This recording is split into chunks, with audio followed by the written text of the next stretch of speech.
Hello everyone, কেমন আছো সবাই? চলে এসেছি আজকে অন্নপ্রাশনের ব্লগ নিয়ে। আজকে রবিবার, ঘড়িতে এখন সকাল 12টার মতো বাজে, আর আমরা বাড়ির সবাই রেডি হয়ে উঠে পড়েছি গাড়িতে। আজকে কার অন্নপ্রাশনে যাচ্ছি বলো তো? তোমরা তো সবাই আমার ঋতু কাকিমাকে চেনো। ঋতু কাকিমার দাদার ছেলের আজকে অন্নপ্রাশন। আর দেখো, বলতে বলতে চলে এসেছি আমরা অন্নপ্রাশনের হলে। এই হলটার নাম হচ্ছে মহামায়া ভবন, আর এটা ওই রুদ্রপুর আর কেশবপুরের মাঝখানে। কাকিমার বাপের বাড়ি ওয়াদিপুর, কিন্তু ওয়াদিপুর ফেলে একটু দূরেই হলটা নিতে হয়েছিল, কারণ এখন তো অতিরিক্ত গরম আর আশপাশে কোনো এসি হল নেই। তো ওই একটাই মাত্র এসি হল ছিল, যার কারণে একটু দূরেই হলটা নিতে হয়েছিল।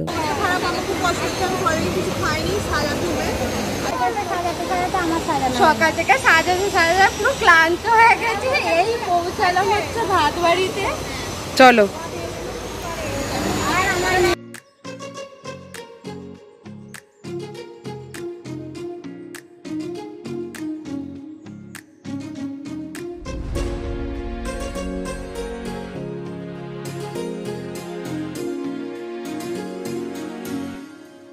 জানো তো, এই জায়গাটায় আগে অত লোকজন দেখা যেত না। মহামায়া হলটা কয়েক বছর আগে হয়েছে, তারপর কিছু সংখ্যক মানুষজন এখানে দেখা যেত। আর এখন এই উল্টো দিকের হলটা নতুন হয়েছে, কয়েকদিনের মধ্যেই হয়েছে। এখন দেখছি বেশ জায়গাটা জমজমাট হয়ে গেছে। বলতে বলতে এখানে সৌম্য এসে গেছে। সৌম্য ঋতু কাকিমার দাদা, ওরই ছেলের আজকে অন্নপ্রাশন। এরপর আমাদেরকে উঠতে হবে উপরে উঠে গেলে তার নামতে ভালো লাগবে না এই গরমে। তাই ভাবলাম নিচে আগে স্টলে ফুচকাটা খেয়ে যাই। আর আমরা দেখলাম আমরাই প্রথম যারা ফুচকা খাচ্ছি। সব কিছু রেডি করা আছে, কিন্তু এখনও পর্যন্ত কেউ খায়নি। যাই হোক, ওপরে চলে এসেছি। আর এগুলো দেখো সৌরুমের অন্নপ্রাশনের তত্ত্ব, যেগুলোর মামার বাড়ি থেকে এসেছিল। আর এই হচ্ছে সৌরুমের দিদা। সৌরুমের দিদা কিন্তু বেশ সুন্দরী, আমার তো খুব ভালো লাগে। এই হচ্ছে আজকের ডেকোরেশন, খুব সুন্দর সাজিয়েছে, দেখতে বেশ কালারফুল লাগছিল।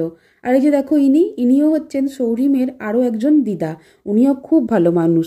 এখন আর বেশি বকবক করব না, পুরো অনুষ্ঠানটা তোমাদেরকে একটু ঘুরিয়ে দেখিয়ে দিই। এখন লোকজন বেশি আসেনি, তবে এরপর থেকে আস্তে আস্তে লোকজন কিন্তু আসতে শুরু করেছিল।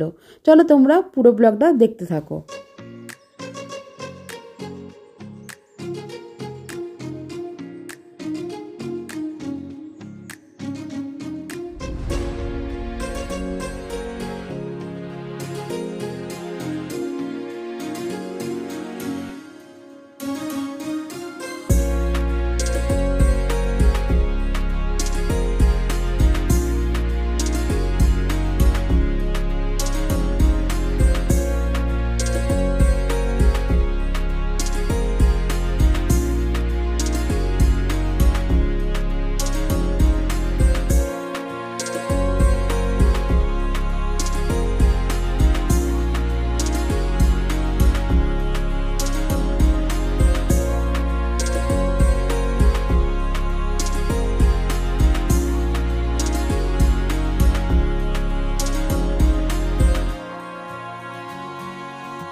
বড় দাদাদের কাছে ছোট বোন সত্যিই খুব আদরের হয়। তার প্রমাণ আমাদের রায় ও তার দুই দাদা। এই দুজন হচ্ছে রায়ের মাসির ছেলে, মানে রায়ের দুই দাদা। আর পুরো অন্নপ্রাশনে তাদের দুজনের একমাত্র লক্ষ্য ছিল তাদের ছোট বোন। ছোট বোনের যত্ন করা, তাকে খেয়াল রাখা, তার যাতে কোনো অসুবিধা না হয়, সবটুকুই দুই দাদা পুরো অন্নপ্রাশনে দায়িত্ব সহকারে পালন করে গেছে। আর আমাদের রায় দুই দাদাকে মেরে ধরে তো কিচ্ছু রাখছিল না। অনেকটাই দেরি হয়ে গেছে, এবার আমাদের খেতে হবে, তাই চলে এসেছি খাবার জায়গায়। আর ওপরের এসি থেকে নেমে এই নিচে যতজন খেয়েছে সবার মুখে একটাই কথা, উফ যা গরম, প্রচুর কষ্ট হয়েছে খেতে। কিন্তু গরম বলে খেতে ছেড়ে দেবো তা তো হয় না, কারণ আজকে দারুণ দারুণ সব আইটেম ছিল। পারলে তোমরা মেনু কার্ডটা পজ করে একবার দেখে নিও। খাওয়ার পরে আমরা আবার চলে এসেছিলাম ওপরে, আর এসে দেখলাম সৌরুমেরও অলরেডি ভাত খাওয়া হয়ে গেছে। আর তারপর চলছিল সৌরিমের আশীর্বাদ পর্ব। সৌরিমের ডাকনাম হচ্ছে গোলু। আর জানো তো, গোলু খুব একটা সোনা বাচ্চা। তোমাদের মনে আছে কি জানি না, আগের বছর ঠিক এই সময়ই মে মাসে হয়েছিল আমাদের রাইয়ের অন্নপ্রাশন। আর অন্নপ্রাশনের দিন রাত্রিবেলা রাই তো কেঁদে সারা হয়ে গেছিল, কেউ ওকে থামিয়ে রাখতে পারছিল না। কিন্তু তার জায়গায় গোলু খুবই শান্ত একটা বাচ্চা। এত বড় অনুষ্ঠানটায় একবারও সে কাঁদেনি। খুব মিষ্টি সোনা একটা বাচ্চা কিন্তু গোলু। যাই হোক, এরপর হচ্ছিল গোলুর কেক কাটিংয়ের পালা। সব কিছু হবে আর কেক কাটিং হবে না সেটা তো হয় না, তাই গোলু এখন করছিল তার ফটোশ্যুট, আর তার সাথে করছিল সে তার কেক কাটিং।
ওই যে তোমরা দেখতে পাচ্ছ কি, ওখানে সবুজ শাড়ি পরে একজন কেক চুরি করে খেয়ে নিচ্ছে।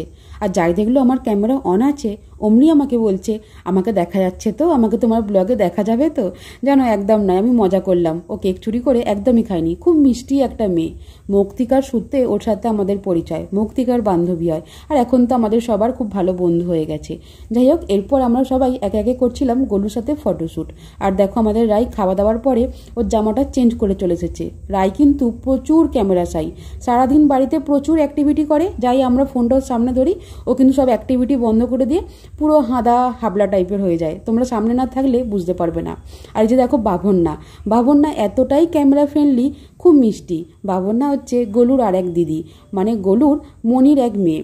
যাই হোক, এরপর সবাই একে একে ফটোশ্যুট করছিল, আর আমরাও চিন্তা করছিলাম কখন আমরা বাড়ি যাব, অনেকটাই দেরি হয়ে গেছে।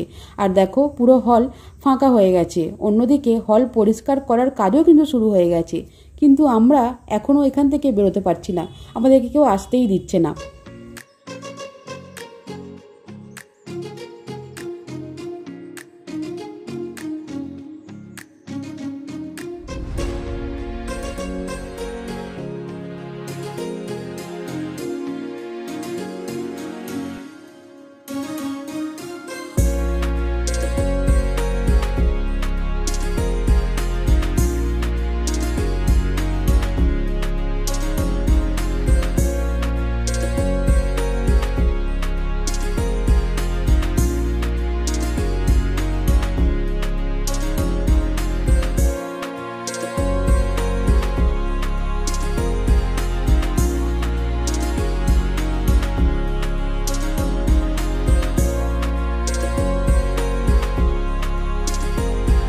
জানো তো, আমরা যেখানেই যাই খেয়ে আসি, আবার সঙ্গে করে বেঁধে বাড়ি নিয়ে আসি।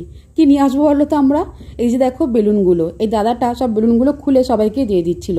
যেহেতু অনুষ্ঠান পুরো শেষ, আর এরপরে এখানে কিছু একটা মিটিং হবার কথা ছিল, সেই জন্য দাদাটা বললো সব বেলুন খুলে দিচ্ছি, যে যা নিয়ে চলে যাও।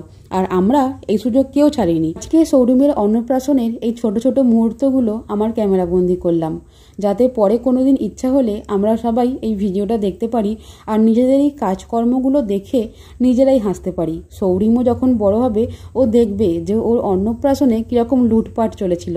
এখানে চলছে শেষ মুহূর্তের আড্ডা, সবাই মিলে বসে এখানে যে যার মতো গল্প করছে, যে যার মানুষের সাথে।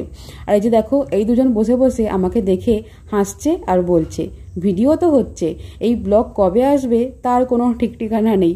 আর আমি ওদেরকে আশ্বাস দিয়ে বলছিলাম না না আসবে, বেশি দেরি করবো না, তাড়াতাড়ি চলে আসবে। এবার বাড়ি ফেরার পালা। আমরা সবাই হল ছেড়ে নিচে নেমে এসেছি। একটা টোটো আসছে আর সবাইকে এখান থেকে তুলে নিয়ে চলে যাচ্ছে। আর এই যে দেখো আমাদের টোটোর অবস্থা, পুরো টোটোতে বেলুনে ভর্তি, মনে হচ্ছিল টোটোর আজকে জন্মদিন। আর পুরো রাস্তা সবাই আমাদেরকে দেখছে, অবাক হয়ে আর বলছে কত বেলুন কত বেলুন, সবাই হাসছে। যাই হোক, আজকের ব্লগটা এখানেই শেষ করছি। যারা যারা পুরো ব্লগটা দেখলে আশা করছি ভালো লেগেছে। ভালো লাগলে লাইক কমেন্ট করে দিও। সবাই খুব ভালো থেকো, সুস্থ থেকো, সাবধানে থেকো, আর অবশ্যই পজিটিভ থেকো। দেখা হবে অন্য কোনো দিন আরও একটা নতুন ব্লগের সাথে। আজকের মতো টাটা।